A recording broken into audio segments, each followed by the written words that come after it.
नमस्कार, मैं हूं आशीष चित्रांशी और आप देख रहे हैं the news launcher. Mid day मुद्दा विद अशोक वानखेड़े। अमन सहरावत 21 साल का हरियाणा का युवा, झज्जर में जिसका जन्म हुआ, 10 साल की उम्र में मां का साया सर से उठ गया। 11 साल की उम्र हुई, साल भर बीता था, पिता ने भी दुनिया छोड़ दिया। मां और बाप 11 साल की उम्र में दोनों चले गए दुनिया से। 21 साल की उम्र में दुनिया में परचम लहराया, भारत का तिरंगा लहराया। 57 किलो भार वर्ग में ओलंपिक में कांस्य पदक जीता। अमन के जज्बे को पहले सलाम। लेकिन अमन ने एक और बड़ा काम कर दिया। ये डायरेक्ट नहीं, इसको आप समझना पड़ेगा, इस पूरे समीकरण को, इस लिंक को समझना पड़ेगा। अमन ने जो कांस्य पदक जीता, इस कांस्य पदक की जीत ने विनेश फोगाट के साथ हुई साजिश पर मोहर लगा दी। कोई भी तर्क विज्ञानी या तर्क के साथ जीवन जीने वाला कोई सामान्य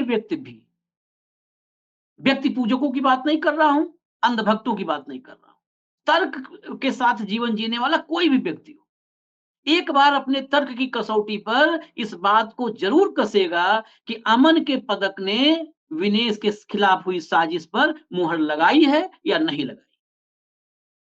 और आज इस पर चर्चा होगी। आज इस चर्चा में जो विनेश पर अंतिम फैसला आने वाला है, रात 9:30 बजे, वक्त जो अभी आया है हमारे पास, उस फैसले पर भी बात होगी।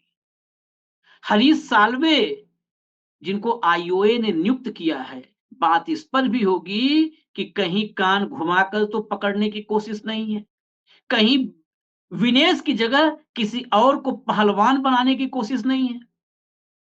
कुश्ती तो लड़ी विनेश, विजेता कोई और हो जाए, कैमरा जीवी कोई भी। ये सब समझने के लिए सबसे बेहतर कौन? मिड डे मुद्दा विद अशोक वानखेड़े में भाऊ को जोड़िए कंट्रोल रूम तुरंत। भाऊ, शुरुआत करते हैं अमन। ये लड़का 21 साल का है और बड़ी, मतलब ये कहानी इस विषय से अलग उसकी कहानी है, लेकिन कहानी बहुत दर्दनाक है। 11 साल होते होते 10 साल में मां चली गई, 11 साल में पिता, कोई नहीं। और छोटा सा किसान का परिवार, हरियाणा में झज्जर में 2-2.5 एकड़ के आसपास की खेती थी। घर ही में अखाड़ा बना करके वो बच्चा, जिस पर न माँ का साया है न बाप का साया, लड़ा, जीता। लेकिन कहानी जो सबसे महत्वपूर्ण इस कहानी में, जहां से विनेश जुड़ रही है, जब शुक्रवार को ब्रॉन्ज मेडल की बाउट होनी थी, गुरुवार और शुक्रवार की जो दरमियानी रात थी, उस रात में 4.6 किलो वजन बढ़ गया अमन सहरावत का। 57 किलो भार वर्ग में था, 57 केजी वेट कैटेगरी में। 57 से कम ही या 57 होना चाहिए था। गुरुवार और शुक्रवार की दरमियानी रात जब वेट किया गया तो 61.6 केजी वेट आया, 4.6 केजी। आज खूब चर्चा हो रही है कि 10 घंटे की कड़ी मेहनत से अमन सहरावत का वेट कम करवा दिया टीम ने। उसको 5 सेशन उसके चले, 5 सेशन साना बांध के चले, गर्म पानी का स्नान भी अलग से करवाया गया। उसके बाद उसको खड़े रह करके 1 घंटे कुश्ती करवाई गई, जैकेट पहनाई गई। इसके अलावा ट्रेडमिल पर 1 घंटा चलाया गया। पूरा 10 घंटे का ब्यौरा दिया जा रहा है। ये ब्यौरा विनेश के साथ, विनेश का कितना था? 2.7 केजी ओवरवेट थी, ये 4.6। कितना बड़ा अंतर है। 4.6 अमन की रिकवरी हो गई, 2.7 विनेश का क्यों नहीं कम हो पाया था? यही सवाल तो डे 1 से हम पूछ रहे थे। और देखिए, ऊपर वाले की लाठी में आवाज नहीं होती है, ऊपर वाले ने अमन को कांस्य पदक दिलवा करके सबूत भेज दिया। देखिए आशीष, ये बात पहले दिन से हम कह रहे थे कि हमको षड्यंत्र की बू आती है। इसलिए नहीं कि हम किसी का विरोध करते हैं, इसलिए कि विनेश के साथ लगातार षड्यंत्रकारों की एक टीम चल रही। विनेश ने क्या किया? विनेश ने सिर्फ कोई किसी के खिलाफ आवाज नहीं उठाई। विनेश ने उसके इज्जत पे हुए हमले के लिए न्याय मांगा। वो एफआईआर दर्ज करना चाहती थी, एफआईआर दर्ज नहीं हुई क्योंकि वो गुंडा बीजेपी का सांसद था, फेडरेशन का अध्यक्ष था। स्पोर्ट्स फेडरेशन में ये लड़कियों के साथ लगातार होता है। इसके पहले भी दबी जुबान में खबरें आती हैं। हमारी भी कई स्पोर्ट्स जर्नलिस्ट दोस्त है, कई स्पोर्ट्स लोग भी दोस्त है। दबी जुबान में सभी बात करते हैं लेकिन खुल के नहीं होता। खुल के इस लड़की ने बोला कि हमारे साथ ऐसा ऐसा हुआ। उसके चलते कई लोग सामने आए और जब दिल्ली पुलिस कंप्लेंट लेने को तैयार नहीं तो वो फिर न्याय मांगने के लिए धरने पे बैठी। सर्वोच्च न्यायालय गई, सर्वोच्च न्यायालय ने उसको बना दिया, मतलब एफआईआर के लिए आदेश दे दिए। इसका मतलब सर्वोच्च न्यायालय ने कुछ तो तथ्य पाया होगा। वो तथ्य पुलिस ने क्यों नहीं पाया? मैं हमेशा कहता हूं, सर्वोच्च न्यायालय ने जब कहा कि पुलिस वाले एफआईआर दर्ज करे तो जिस थाने ने मना किया था उस थाने को सस्पेंड करना चाहिए। हाँ। कि सुप्रीम कोर्ट में अभी क्या, आप कोर्ट में ऑलरेडी इतने केसेस चलते हैं, कोर्ट के ऊपर केसेस का वो लोड होता है। ऐसे में एफआईआर के लिए भी सुप्रीम कोर्ट जाना पड़े तो मुझे बताइए फिर कोर्ट बाकी क्या करेंगे, बाकी लोग करेंगे क्या? नीचे लगातार अन्याय होता ही रहा तो न्याय सिर्फ क्या सर्वोच्च न्यायालय ही करेगा क्या? पुलिस स्टेशन को न्याय इतना ही करना था कि एफआईआर दर्ज करनी थी, इन्वेस्टिगेशन करना था, जो पुलिस का काम है। लेकिन दिल्ली पुलिस किसके अधीन है? अमित शाह जी के अधीन, केंद्र सरकार के अधीन है। और जिसके आरोप थे वो सांसद था उनका, बड़ा प्यारा सांसद, चाहे वो व्यभिचार के आरोप के साथ झेल रहा हो, बाहुबली था, धन पशु था। तो फिर उस लड़की के खिलाफ इतना षड्यंत्र हुआ कि ऐसे आखिर में मारपीट के उनको भगाया गया। सर्वोच्च न्यायालय में केस चल रहा है, ठीक है। इसी के बीच कोर्ट ने कहा कि भाई तुम्हें चुनाव नहीं लड़ेगा अभी ये। तो इन्होंने, वर्ल्ड फेडरेशन ने इसको बंद कर दिया, इंडियन कुश्ती फेडरेशन को ब्लॉक कर दिया। उसके बाद इनके यहाँ चुनाव हुए। जिस संजय सिंह को ये चुनाव जितवा के लाया, उसके बाद संजय सिंह तो साइड में रहा, स्वागत अपना करवा रहा था। फोटोग्राफ है, वीडियो है, और बोलता था दबदबा था, दबदबा है और दबदबा रहेगा। किसका दबदबा? अपने घर के किसी भी आदमी को तुम बना दोगे और बोलोगे मेरा ही दबदबा है। तो ये बात का द्योतक था कि ये लगातार इस बात पे अड़े हुए थे कि फेडरेशन में हम हैं, हम तुम्हारी दिखा देते औकात क्या है। उसके बाद क्या हुआ? 53 की गुट में खेलने वाली लड़की को 50 के लिए मना बोला गया, मजबूर किया गया। उसके बाद क्या हुआ? 50 में भी वो क्वालिफाई हो गई। जब अब भेजना ही पड़ा, मजबूरी है, तो फिर उसको कितनी तकलीफ दी उसने ट्वीट करके बताया। तो कहने का मतलब है, मैं रिपीट इसलिए कर रहा हूं कि उसके साथ लगातार ये षड्यंत्र करते आ रहे हैं। और जब उसने सिल्वर, मतलब सिल्वर के लिए दावेदार हो गई, वो गोल्ड के लिए दावेदार हो गई, जब उसने सेमीफाइनल जीत गई, तब तो पूरे देश में हंगामा हो गया। इनको तो रात भर नींद नहीं आई, कहीं ये गोल्ड जीत ले तो हमारा क्या होगा। ये ह्यूमन साइकी है, ये आज भी स्पोर्ट्स विलेज में बैठे हैं। ऐसे में उसका वजन बढ़ता है। उसका वजन कैसा बढ़ता है, हमने उस दिन भी कर्नोलॉजी लगी। अब आज यदि दर्शक उसको भूल गए होंगे तो हम थोड़ा सा बताने का कष्ट करें। एक 30 सेकंड लूंगा मैं। भाई, शुरुआत में मंगलवार की सुबह मैच शुरू होने के पहले विनेश का वजन 50 किलोग्राम कम था, 50 को 100 किलोग्राम कम था, यानी 49 किलो 900 ग्राम था। मतलब वो उसके कैपेबल थी। फिर उसके बाद मैच हुए, तीनों मैच हुए, तीनों मैच इसने जीते और फाइनल में चली गई। उसके बाद उसमें 3 मैचेस होने के बाद कुश्ती के उसको 1.5 किलो खाना दिया गया, ठीक है। और ये खाना शाम को हुआ और रात को 9 बजे जब उसका वजन लिया गया तो वो 52 किलो 700 ग्राम की पाई गई। मतलब पुराने वजन से ये वजन 2 किलो 800 ग्राम ज्यादा हो गया। तो 2 किलो 800 ग्राम वजन घटाने के लिए आपके लिए पास पूरी रात पड़ी हुई थी, ठीक है। आपने भोजन किया था मात्र 1.5 किलो, वजन बढ़ा आपका 2 किलो 80 ग्राम, 800 ग्राम।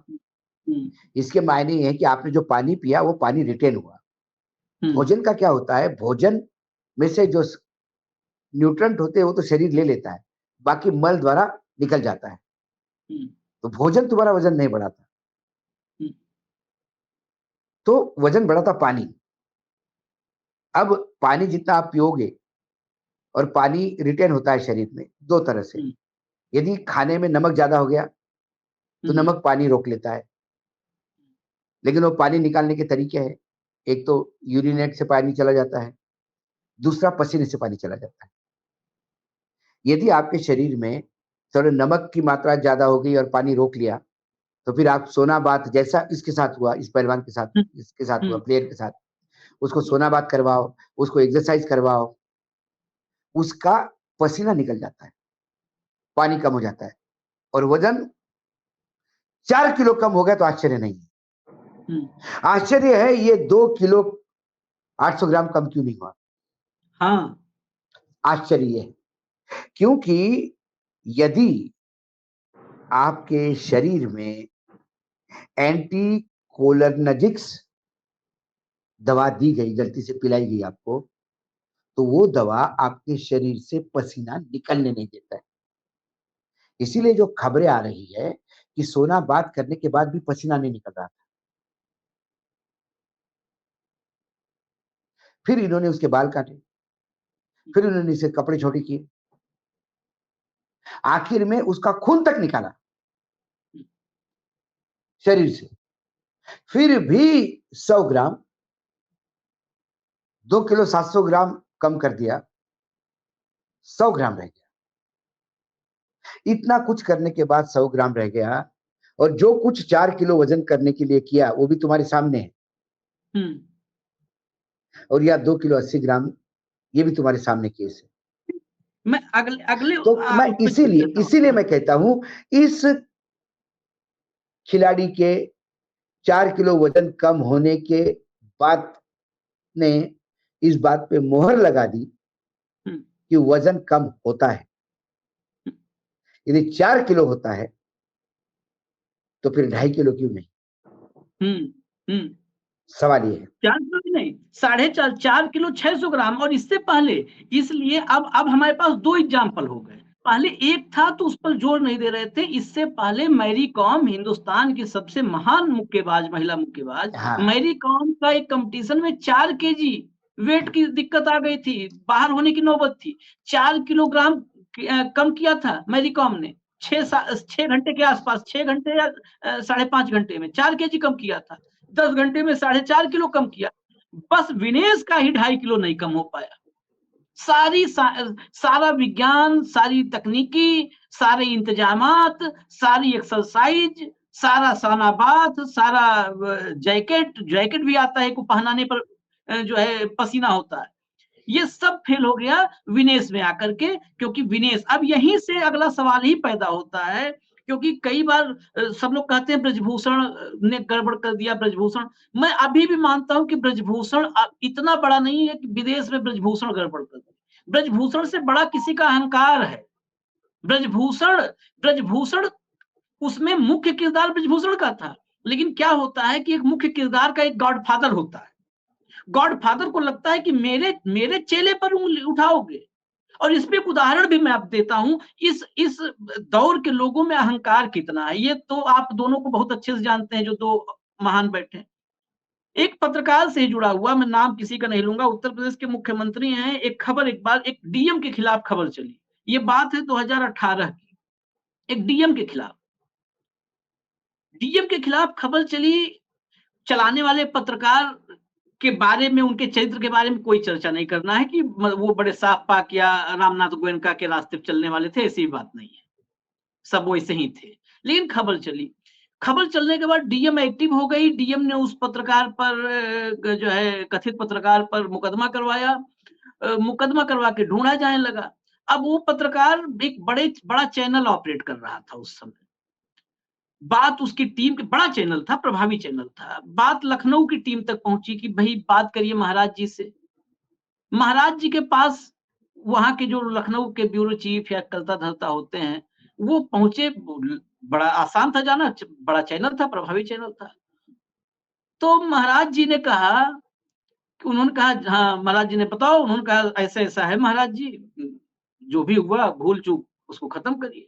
तो महाराज जी ने कहा, अच्छा कहने का मतलब क्या है, पहले ये बताओ, मैं चोर हूं, मैं बेईमान हूं? ब्यूरो चीफ जो बेचारा गया था मीडिएटर बन के मामला निपटाने के लिए, चौंक गया, कहा महाराज जी ये किसकी हिम्मत है, कौन गुस्ताखी करेगा आपके बारे में कहने के लिए ऐसा? तो महाराज जी ने कहा कि मेरे नियुक्त किए गए डीएम को अगर तुमने बोला तो समझ लो मुझे ही बोला है। यानी आप तो चपरासी पे भी सवाल नहीं उठा सकते। जब सब कुछ एक ही व्यक्ति में समाहित हो गया, चपरासी से लेकर के मुख्य सचिव तक, तो फिर किसी को करप्ट नहीं कह सकते हो। आप करप्ट कहोगे तो यही अहंकार कहीं यहाँ भी तो नहीं असल में खेल हुआ है, और हरा के जिताने वाला खेल तो नहीं है ये जब पूरा मामला, क्योंकि हरीश साल्वे के जाने से बहुत चीजें, बहुत वकील हैं इस हिंदुस्तान में, और हरीश साल्वे से ज्यादा स्ट्राइक रेट वाले वकील भी हैं भाऊ। हरीश साल्वे से ज्यादा स्ट्राइक। आप जिसके तरफ इंगित कर रहे हैं उसका मुझे एक और मैं आपको बता देता हूँ क्यों मैं ऐसा सोचता हूँ। अभी तक हमने 6 मेडल लिए हैं, और 6 के 6 मेडल 7 हो गए। अब 7 मेडलों में इधर मेडल लिया और 10 सेकंड के अंदर ट्वीट आया प्रधानमंत्री का, आना भी चाहिए।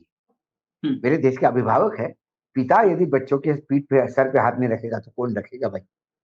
वो हमारे सबके पिता है, पिता समान है, अभिभावक है, हमारे पालक है। तो उन्होंने हर एक को तो दरादर ट्वीट किया।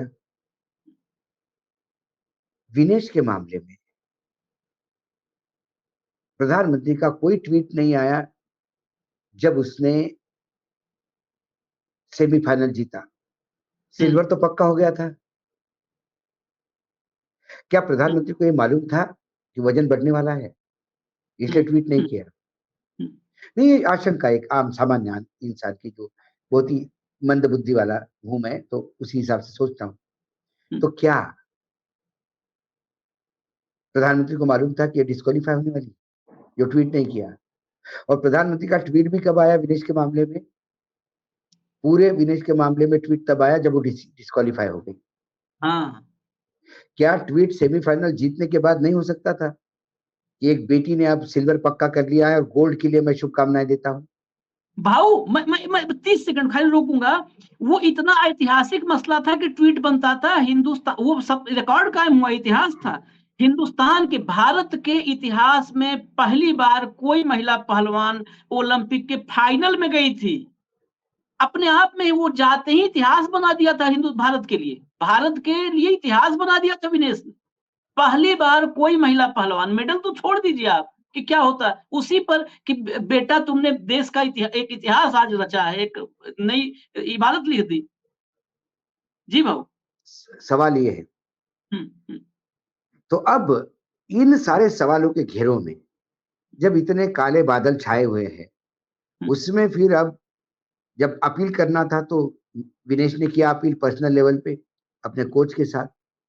अब सरकार की तरफ, मतलब फेडरल ओलंपिक एसोसिएशन की तरफ से साल्वे जी को हायर किया गया।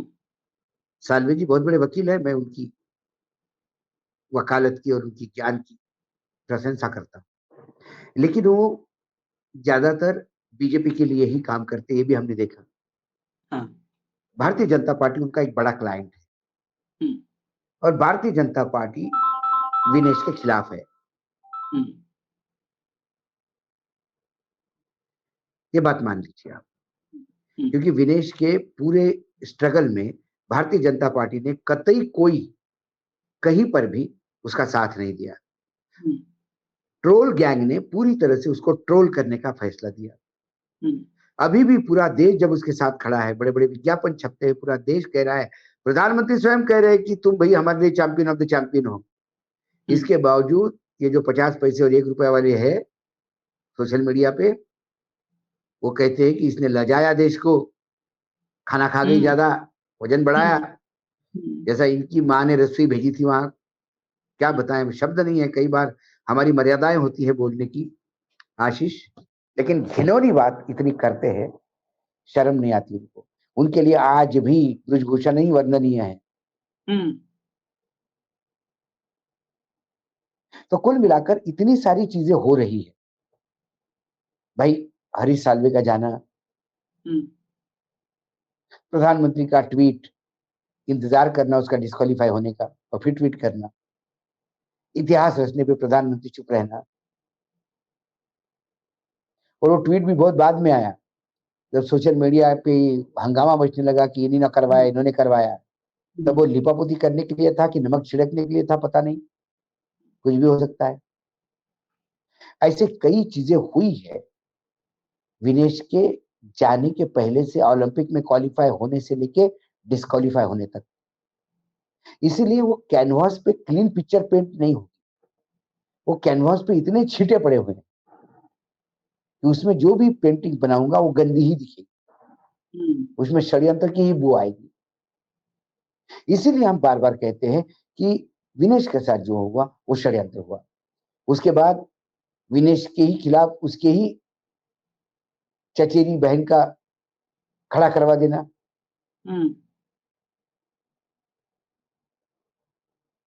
फिर विनेश के ताऊ का ये कहना कि मेरी बेटी को क्यों नहीं मिला, इसको क्यों मिला।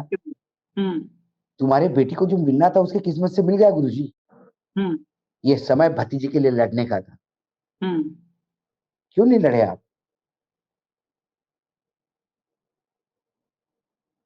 भतीजी के इसमत से ज्यादा आपको फेडरेशन हो गया था।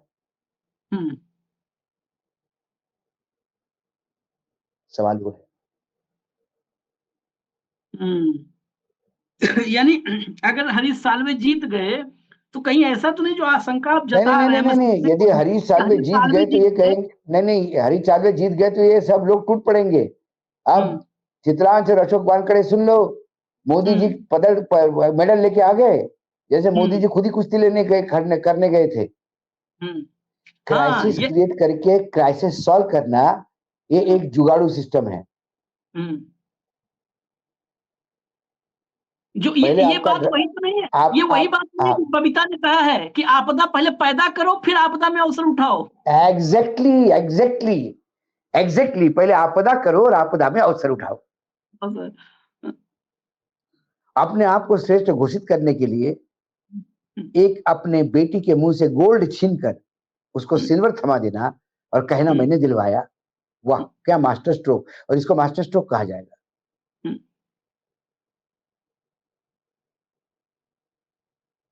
चलिए, मास्टर स्ट्रोक मोदी जी का उनको मुबारक हो। हम तो यही कामना करेंगे कि विनेश आए तो, हालांकि वो तो हमारे लिए गोल्ड, डायमंड, प्लेटिनम जो विनर हो कह सकते हैं, सब विनर है। जिस मानसिक अवस्था में जितने फ्रंट पे लड़के वो गई है, वो मेरी छोटी बहन, मुझे गर्व है आज भारतीय होने पे, सिर्फ इसलिए कि विनेश जैसी खिलाड़ी इस देश में है।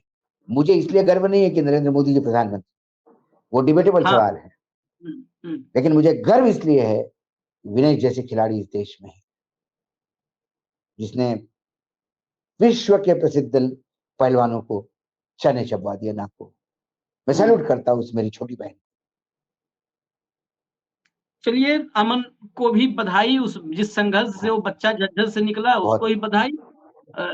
बिना माँ के, बिना पिता के यहाँ तक पहुंचना बड़ी मुश्किल बात है, उसको भी बधाई। और उसी के बहाने जो है ये भी एक मुहर लगी। आज 9:30 बजे उम्मीद है फैसला भी आ जाएगा, और कल दोपहर हम मिलेंगे। कल रविवार है, लेकिन आज का फैसला अगर कुछ आता है जिस पर चर्चा, यकीनन मिलेंगे, तो हम मिलेंगे। अभी फिलहाल इजाजत दीजिए, देखते रहिए आप न्यूज लॉन्चर। नमस्कार।